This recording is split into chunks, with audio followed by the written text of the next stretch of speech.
Shalom à tous. Nous sommes jour 15 du temps de grâce, du temps de carême. Et nous allons méditer aujourd'hui sur la présence de Dieu en nous. La conscience de la présence de Dieu en nous. Connais-tu qui tu transportes?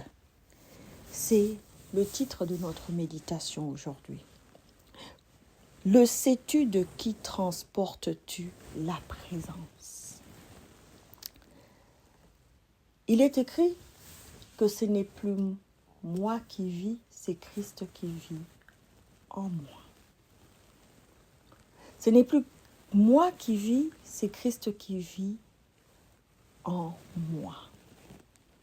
Quand est-ce que cela est vrai? Quand est-ce que cela est manifeste autour de moi? Et manifeste dans les situations de ma vie.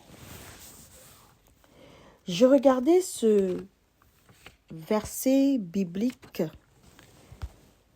que je veux vous lire aujourd'hui. C'est le verset de Matthieu 4, versets 1 à 11. Nous allons y aller.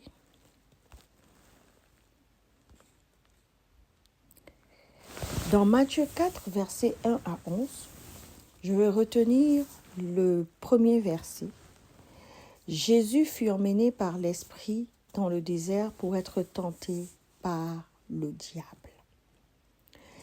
Jésus fut amené par l'Esprit dans le désert pour être tenté par le diable. Le Seigneur a amené Jésus afin que Jésus puisse être tenté par le diable. Ça, c'est le verset 1. Et on nous dit qu'après avoir jeûné 40 jours et 40 nuits, il eut faim. Quand la faim est arrivée, c'est là que le tentateur s'est approché de Jésus. Parce que dans le verset 3, on nous dit, le tentateur s'étant approché lui dit, tu es le Fils de Dieu, ordonne que ces pierres deviennent des pains. Quand est-ce que l'enfant de Dieu fait-il face au tentateur? Quand est-ce que l'enfant de Dieu fait face, le Fils de Dieu fait face aux démons? Quand est-ce que le Fils de Dieu fait face à tout ce qui est démoniaque? C'est quand il a faim, quand il a soif, quand il a faim. La porte s'ouvre. Quand le Fils demeure rassasié, nourri, parce que le Seigneur nous dit que on ne va pas seulement manger les pains de ce monde, on va se nourrir de la parole de Dieu. Donc, quand la maison n'est pas vide, quand la maison est nous, et ce qui est encore intéressant, c'est que lorsque la maison est vide, comme on l'apprend dans le chapitre 12 du livre de Matthieu au verset 44, on nous dit que le démon, lorsque la maison est vide, alors il dit « Je retournerai dans ma maison d'où je suis sorti. » Et quand il arrive, il la trouve vide, balayée et ornée. Il s'en va et il prend avec lui 7 autres esprits plus méchants que lui et il entre dans la maison, s'y établissent. Et la dernière condition de cet homme est pire que la première et il en sera de même pour cette génération méchante. Lorsque la maison est vide, lorsqu'on a faim, le tentateur s'approche Et si on n'est pas rassasié, si on n'a pas les paroles, on va regarder ce chapitre de la tentation. On va regarder ce chapitre de la tentation au Matthieu chapitre 4, versets 1 à 11. Qu'est-ce qu'on voit? On voit Jésus qui répond avec les Écritures, qui répond avec la parole de Dieu. Il dit, il est écrit, l'homme ne vivra pas de pain seulement, mais de toute parole qui sort de la bouche de Dieu. Jésus nous dit, lorsque nous avons faim, voilà la parole, voilà l'arme que je dois utiliser. Voilà l'arme que j'utilise devant toi, papa. Pour moi qui ai faim, pour tous ceux qui ont faim, devant le tentateur, devant tous ceux qui s'élèvent comme démons pour bloquer, pour être un obstacle. Voilà la parole que je dis. Je ne vivrai pas de pain seulement, mais de toute parole qui sort de la bouche de Dieu. Parce que c'est ce qu'il est écrit. Et là, la première tentation, à cette première tentation, Jésus a passé le test. Quel test? Le test qui lui fut donné par l'Esprit. Parce que alors Jésus fut emmené par l'Esprit dans le désert pour être tenté par le diable. L'Esprit savait qu'il devait être tenté par le diable dans le désert, dans ce lieu-là. Père, tu connais tous les lieux de nos tentations. Ah oui, aucun ne t'est inconnu. Parfois même, tu nous conduis dans ces lieux-là où tu sais que nous allons être tentés. Père, arme-nous de l'épée de la parole. Arme-nous parce que tu dis la parole est l'épée de l'esprit. Saint-Esprit, donne-nous ton épée. Que nous ne manquons pas de cette épée afin de pouvoir la brandir au moment de la tentation devant le tentateur. Afin de pouvoir trancher avec cette épée que nous te donnons. Afin de pouvoir passer le test de la tentation. Afin de résister au diable. Afin de ne pas tomber. Mon frère, ma sœur, je vois souvent des frères et des sœurs qui sont dans cette désolation, croyant devant la tentation, devant les démons. Et je dis ceci, devant un démon, c'est l'enfant de Dieu ne peut pas trembler devant un démon. Quand tu es dans cette conscience, quand tu te réveilles le matin, quand je me réveille le matin, je sais qui je transporte en moi. Je sais que en Jésus-Christ, ma maison n'est pas vide. Je l'ai dit quand je le dis et je le dirai toujours. Jésus-Christ, la parole faite chair. Il est la parole. En lui, la parole complète, c'est-à-dire, il est écrit quelque part dans les Écritures, je pense que c'est Jean qui l'a dit, que la Bible les Écritures ne pourraient pas contenir tout ce que l'on peut dire, tout ce que l'on peut rapporter, tout ce qu'il aurait pu être dit. Ce qui nous a été laissé comme écriture ici, c'est succinct. Parce que l'écriture même, c'est Jésus-Christ en lui-même. Il est la parole faite chair. C'est Dieu en lui-même. Alors si la parole, dans son infinité, dans ce plus que est les Écritures, plus que sont tous les chapitres de ma Bible, tous les livres de ma Bible, c'est plus que ça.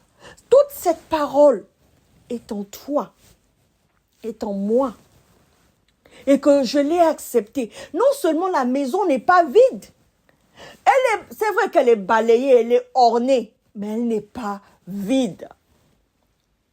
J'entends souvent cette parole, le Saint-Esprit aime n'est pas un esprit de désordre. Il faut que tout soit propre. Même si la maison est propre. Si la maison, on dit, la maison était vide. Si le démon qui a été chassé vient trouver une maison vide, balayée et ornée, pas une maison en désordre, une maison balayée et ornée. Donc il y a des ornements, c'est une belle maison. Elle est ornée, elle est balayée. Mais le problème de la maison, ce n'est pas qu'elle est mal propre. Elle est une maison propre. Son problème, c'est qu'elle est vide. Vide de ce pain. Vide du pain de la vie. Pas vide de la manne. On n'a pas parlé de la manne. On a parlé du pain. Qui est la parole de Dieu. On ne vivra pas seulement de pain. On va vivre de la parole de Dieu. La parole de Dieu. De la gloire de Dieu qui s'est répandue dans la maison. Parce que quand le Saint-Esprit vient vivre en toi, la gloire de Dieu se répandue en toi. Il a fait de ta maison sa maison. Il règne, il siège. Est-ce que tu vis dans cette conscience du Seigneur qui te glorifie par sa présence en toi? Le psaume 91, même David savait, je te glorifierai. Il le dit à la fin de ce psaume-là. Souvent, quand on le dit, on dit, oh, mais non, non, non, c'est pas toi. Si, parce que Christ en toi est la gloire de Dieu, est glorifié. Le Seigneur glorifié est en toi. La gloire est en toi. Et toi, tu es devant le démon, tu es apeuré. Ça n'a aucun sens. Ça n'a aucun sens. Ça aurait du sens si tu ne sais pas qui tu transportes. Et parfois, il m'est arrivé de me poser cette question. Quand je vois un enfant de Dieu, un enfant dans la foi, un enfant chrétien, c'est-à-dire quand on est chrétien, on vit de la foi. Un enfant qui vit de cette foi-là, qui porte la foi en elle. La foi, c'est Christ en toi. Qui porte la foi, qui est agréable au Seigneur, qui est une maison remplie de cette foi. Comment est-ce possible que cet enfant puisse dire qu'il ait besoin de délivrance ou qu'il est un démon qui a fait de sa maison, la maison qu'il est, la maison d'un démon? Comment le Saint-Esprit pourrait-il partager la maison, son temple, avec des démons? Le Saint-Esprit n'est pas un esprit démoniaque. C'est l'administrateur de tous les esprits, même les esprits démoniaques, parce qu'il est capable de dire à l'esprit démoniaque de sortir.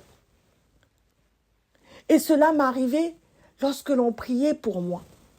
Lorsque j'étais remplie de doutes, on priait pour moi et puis on me disait, oui, parce que nous sommes tous passés par là avant de prendre conscience de qui nous sommes, avant de rentrer dans la foi. Dans le début de ma marche avec le Seigneur, je dis dans ma marche comme chrétien, je suis d'abord chrétien selon la loi, selon mon baptême. Donc, mais ça n'est pas suffisant. Ce n'est pas suffisant. Quand on regarde les évangiles, on voit Jésus chasser les démons dans les enfants d'Israël, sur les Juifs.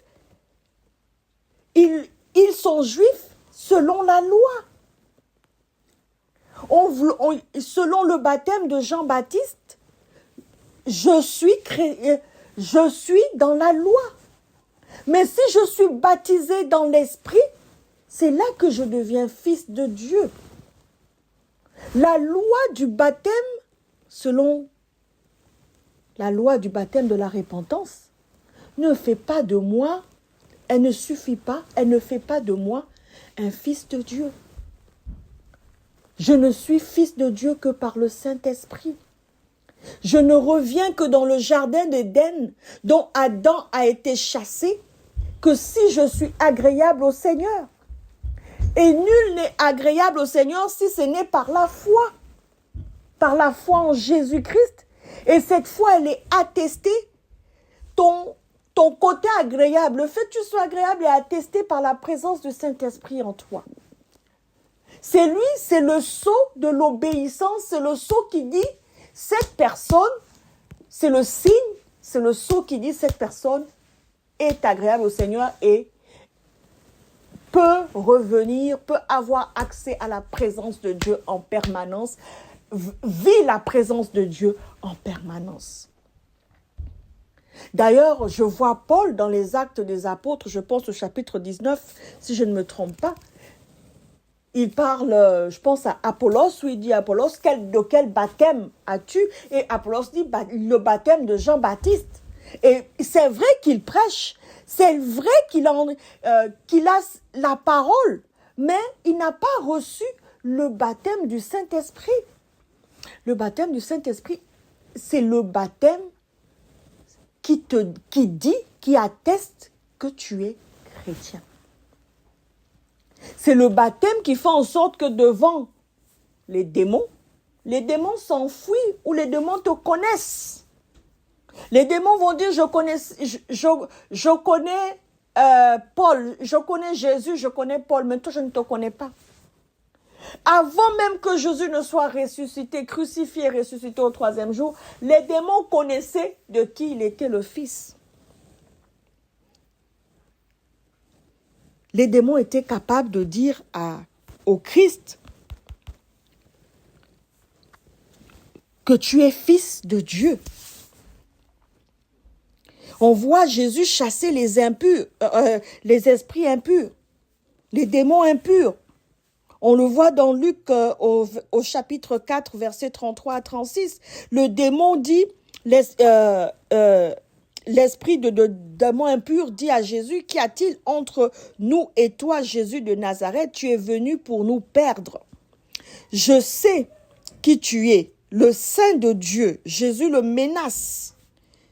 Jésus lui dit de se taire parce que ce n'est pas le moment.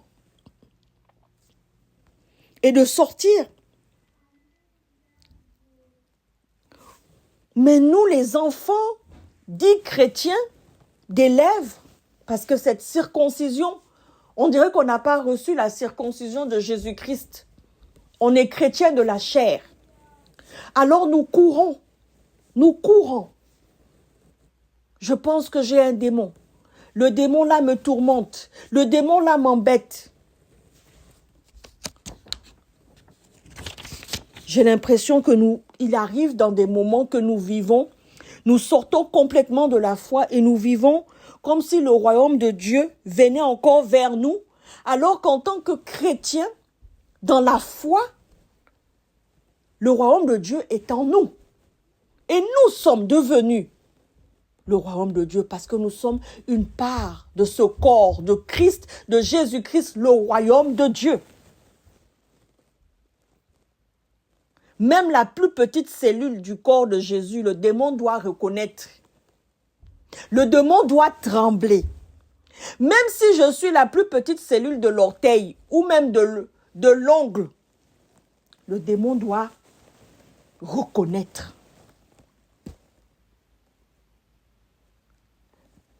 Connais-tu qui tu transportes?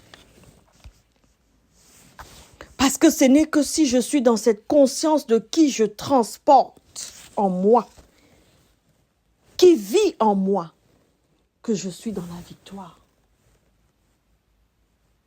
que je suis dans la présence. Te mettrais-tu hors de la présence du Seigneur toi-même?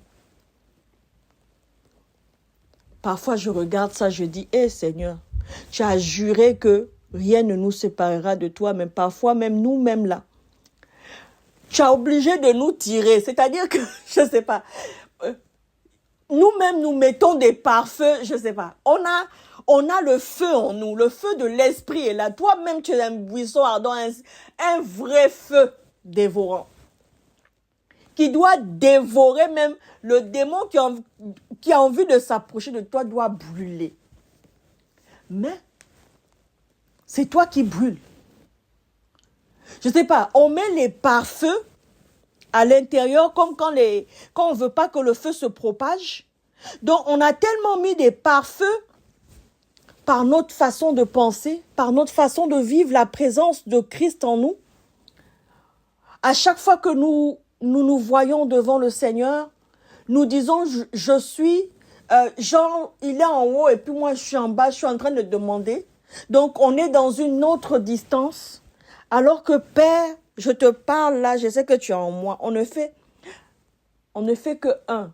Parce que Christ et toi ne font que un et Christ est venu vivre en moi et lui il vit, donc moi je ne vis qu'en lui. Donc nous ne faisons, afin que nous ne fassions que parfaitement un, tu amènes ton esprit pour que l'imparfait que je suis disparaisse dans la perfection que tu as décidé que je suis par le sceau de ton esprit, ou que ma soeur et mon frère est. Quand je prends conscience de ça, même quand je viens prier dans ce mystère de Christ, de cette alliance-là, de notre alliance, de notre mariage, un mystère qui m'est révélé dans ce imparfait qui me permet de venir devant toi et puis quand ça chauffe trop ou quand je commence à vouloir voir les démons, je dois appeler à ce un-là, à l'expression de ce un-là, à dire que ce un-là existe. Le démon n'a pas besoin de me voir. D'abord, il ne peut pas me voir, il doit voir Christ. Alors, Seigneur, qu'est-ce que je dois faire pour qu'il voie Christ? Quelles sont les voies que je prends qui ne sont pas les voies de la vie à cause de la sagesse, de ma sagesse, qui va à l'encontre de ta sagesse, qui est imparfait à ta sagesse? Qu'est-ce que je fais, Père? Peux-tu m'enseigner, Saint-Esprit, comment ne plus faire ce genre de choses? Peux-tu m'enseigner comment laisser le un exister? Non pas parfois comme un oasis dans le désert, mais tout le temps comme un fleuve qui ne tarit jamais. Saint-Esprit, peux-tu me montrer la voie? Me montrer le sentier à prendre. Peux-tu me dire quand je m'éloigne de ce sentier-là, quand je mets des pare-feux? Peux-tu m'aider, Saint-Esprit? Parce que vraiment, peux-tu aider mon frère et ma sœur aussi?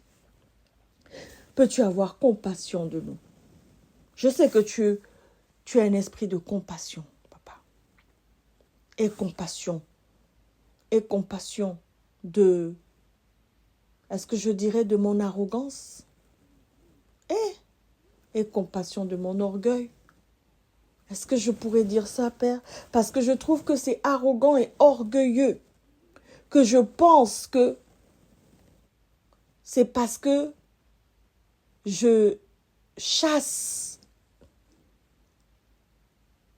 un démon en priant que le démon s'en va. Jésus ne priait même pas. Il disait tout simplement, c'était une prière. Il disait, sors. Il exauçait les démons. Quand tu lis la parole, les démons à Gadara demandent à Jésus d'aller dans les troupeaux de porcs et Jésus dit, allez-y. Parfois, il ne les laissait même pas parler. Sa simple présence les chassait. Parce qu'eux-mêmes fuyaient. Ils savaient que le temps de leur perte, de leur perdition était arrivé. Le temps qu'ils aillent dans l'abîme était arrivé incessamment sous peu. Parce qu'à ce moment-là, dans les évangiles, c'est incessamment sous peu. Parce qu'il y en a un qui va dire à Jésus que le temps n'était pas encore arrivé, mais Jésus va lui dire pareil de partir. Et, papa, révèle-nous encore révèle-nous comment vivre dans ta présence. Comment vivre cette présence magnifique de toi en nous. Comment en avoir conscience, non pas de temps en temps, mais chaque jour. Même dans nos prières. Comment prier dans cette conscience. Sans cesse dans cette conscience. De toi en nous. De toi dans ta gloire en nous. Comment demeurer dans la foi.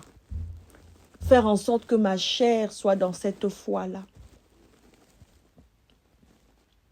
Père, ce n'est pas facile. Il suffit que une petite maladie arrive pour que je pense que la maison est vide et qu'un démon est venu s'asseoir là. Mais je n'arrive pas encore à comprendre comment cela pourrait être possible. Comment le Saint-Esprit pourrait vivre dans ce corps avec un esprit impur dans le même corps. Ou avec 8 esprits impurs dans le même corps. Soit je suis en Christ, soit je suis dans le démon. Soit je suis démoniaque, soit je suis du Christ. Je ne peux pas être des deux. Il n'y a pas une dualité en moi. Est-ce que le salut serait-il une balance, un déséquilibre? Tantôt j'ai le salut, le ciel est ouvert, tantôt le ciel est fermé parce que le salut est parti. Est-ce que Jésus serait une girouette qui quitterait mon corps de temps en temps? C'est tellement pas en accord avec ta parole, cet évangile-là, que lorsque je m'y soumets, je me vois vraiment, je me pince et puis je dis arrête d'être idiote. Mercedes, arrête de te comporter comme une idiote, comme une fille stupide. Demeure dans la sagesse. Arrête d'être insensé. Parce que la femme sage, tu vas renverser la maison elle-même. Et mon comportement de cette épouse qui renverse sa maison, cette église qui renverse son église, c'est un comportement récurrent. À la moindre fin, la tentation de me comporter comme une insensée, comme une épouse insensée, enfle en moi. Et Père, je te demande pardon, parce que je ne passe pas le test, parce que j'ai oublié la grâce qui était la mienne. J'ai oublié la compassion de mon Seigneur. J'ai oublié l'amour de mon Père pour sa bien-aimée. L'amour de mon époux pour la bien-aimée que je suis. J'ai oublié de qui je transporte la présence, la magnificence, la puissance. Celui qui est désormais assis à la droite de Dieu. Celui qui est la puissance même de sa droite. Cette droite qui, lorsqu'elle se lève, écrase l'ennemi. Le livre de Exode me le révèle. Elle signale non seulement sa force, la droite de l'Éternel, mais elle écrase l'ennemi. Cette puissance, j'ai oublié parce que j'avais faim. Parce que j'avais soif. J'ai passé des jours dans le jeûne. Jésus a passé 40 jours de jeûne. J'ai passé des jours dans le jeûne. Tu sais pourquoi je dis des jours, papa? Parce que ma vie est un jeûne permanent.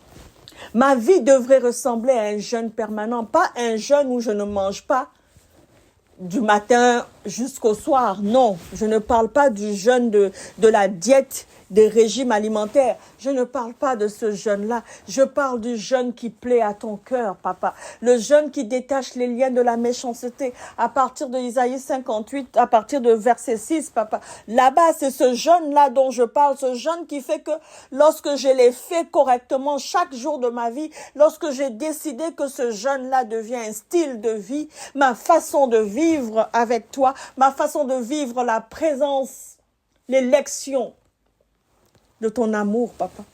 Je sais que tu fais exception de personne, mais je me sens tellement élue dans cet amour-là. Lorsque je prends cette décision de vivre ce jeûne-là, chaque jour, tu dis que tu vas m'exaucer lorsque je te parle, lorsque je demeure dans la présence, dans la magnificence de mon Seigneur. Je n'ai pas faim. Je tiens loin la tentation. Mais comme je suis inconstante, la chair est inconstante. Je ne suis parce que toi, tu n'es pas inconstant. Toi, en moi, tu es la constance. Mais moi, je suis toujours en train de tanguer à gauche et à droite. Oui, je suis comme une vague. Ma foi devient comme une vague. Oh, papa, donne-moi la constance, la fermeté de la foi nécessaire pour marcher. Donne-moi le nécessaire de la fermeté dont tu as besoin, ma foi. Donne-le à ma soeur, donne-le à mon frère. Afin que nous marchions, non pas selon la loi, non pas selon la chair soumise à la loi, mais selon la foi et la chair soumise à la foi. Selon ta parole, selon l'Esprit Saint qui nous rappelle à chacun de nos pas toute parole dont nous avons besoin pour nous nourrir et qui nous rassasie chaque instant de notre vie afin que la faim, afin que notre vie qui est un jeûne même permanent, on ne puisse pas sentir la faim. Ce n'est que lorsque je suis hors du jardin que je commence à avoir faim de tous les fruits qui sont dans le jardin parce qu'ils étaient savoureux. Papa, que je ne ressorte plus du jardin. Que je revienne toujours. Que je demeure toujours dans la maison. Ta maison. Parce que tu dis, nous viendrons demeurer. Nous viendrons demeurer. Alors, si tu gardes ma parole, tu vas venir demeurer. Nous viendrons demeurer. Si tu gardes ma parole. Et si je garde ta parole, ça veut dire que je t'aime. Et lorsque je ne la garde pas devant la faim, j'ai faim. Devant la tentation, papa, je m'écroule parce que je n'ai pas de parole. Je ne regarde qu'à la fin.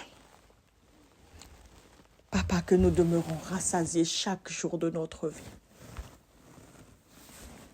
Telle est ma prière aujourd'hui. Tu as dit tes brebis te connaissent. Tu les connais et ils te connaissent. Et comme ils te connaissent, papa, tu dis aussi que nous entendons ta voix et tu nous conduis. Papa, laisse nos oreilles bien ouvertes. Je dis comme des oreilles de lapin, je ne sais pas, bien ouvertes, que j'entende tout, qu'il soit plus grand. Tu sais cette parole que tu dis à Ninive.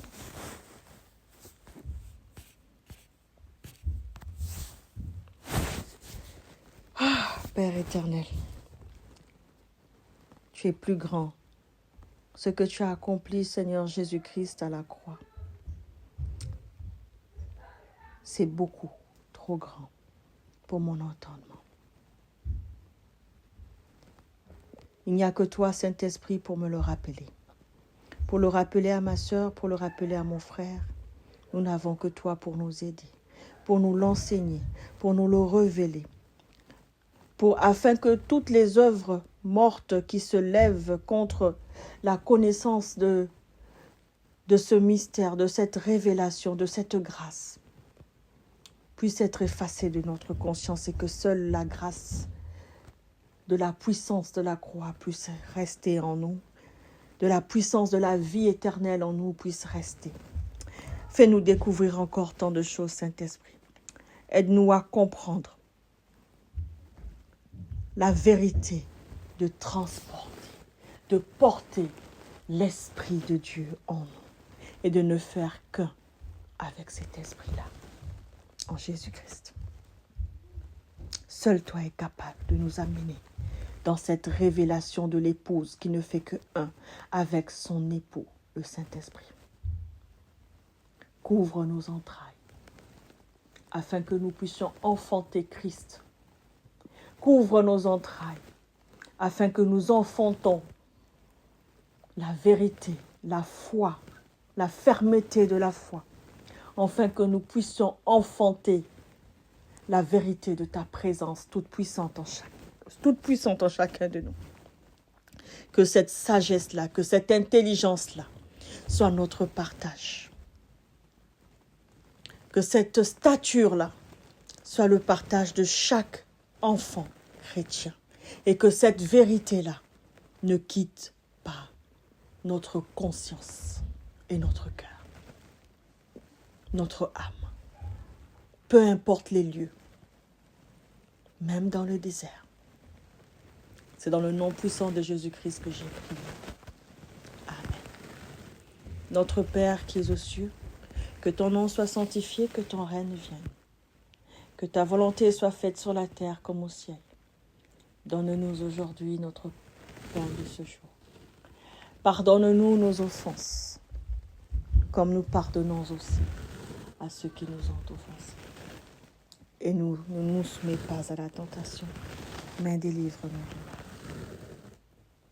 Délivre-nous de toutes les pensées qui nous éloignent de toi. Délivre-nous de tout ce qui nous fait tanguer. Délivre-nous de tous les obstacles à la grâce de ta vie. Délivre-nous de toute nuée, de toute ténèbre qui ne donne pas accès à la vie. Car c'est à toi qu'appartiennent le règne, la puissance et la gloire. C'est à toi qu'appartiennent toutes les maisons que tu t'es données. À toi seul. Pour les siècles des siècles. Amen. Shalom à tous. Bonne nuit. Bonjour. Bonne journée. Dépendamment du temps où ce partage te rejoint. Dans le nom de Jésus-Christ. Amen.